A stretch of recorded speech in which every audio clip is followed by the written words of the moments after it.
in some ways, maybe more so, maybe less so, because I held James Joyce at arm's length with some purpose for a long time in my formative years as a reader of great literature. I don't think I ever went to Joyce to learn how to write, but I certainly became a more appreciative reader when I began writing myself. No, I think when I think about the people who got me into this profession, and that I think, you know, I'm a sucker for so much literature that it's hard to distinguish.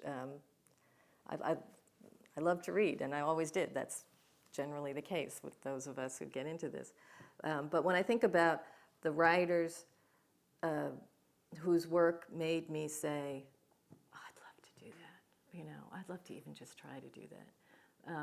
First for me is Nabokov.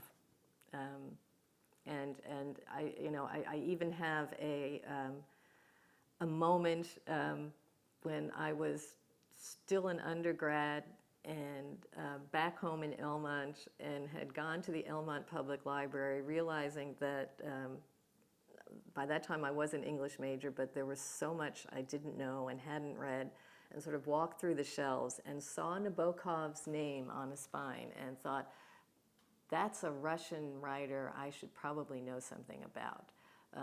And I knew Lolita, but I knew it more from the movie with James Mason, yeah, and Peter Sellers.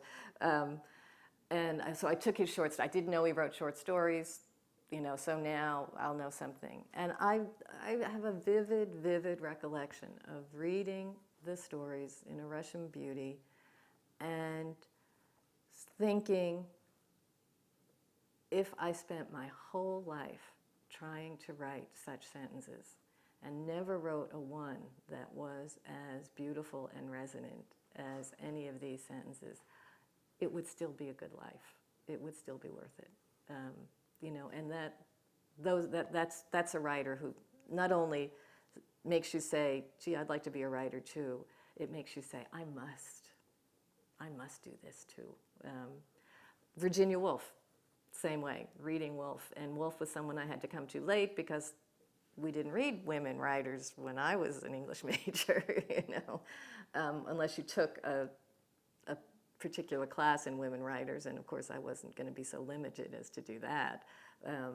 But when I discovered Woolf, and I discovered, and it's not, for me, Woolf is not just the sentences. Nabokov is very much, for me, the things that go on in the sentences.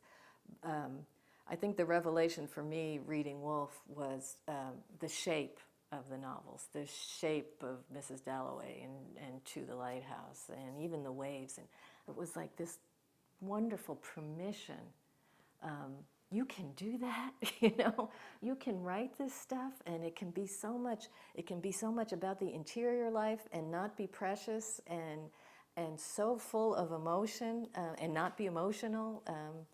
I got to do this. I got to try something like this. Those are the writers, you know, and I don't think I felt quite that way reading Joyce. I've certainly, again, understood I'm in the presence of a master, you know, but also, and maybe again, this was where my autobiographical background comes into it, you know. I do remember reading Portrait of the Artist and thinking, oh Jesus, sex, you know, the Irish, you know, would they just get over, you know, oh, this guilty, you know, I mean, come on, you know, and the stuff that he thinks is so titillating, oh, Jimmy, come on, you know, get over it, you know. Just think if he had a healthy attitude towards sex, what other things he might have been able to write about. You know?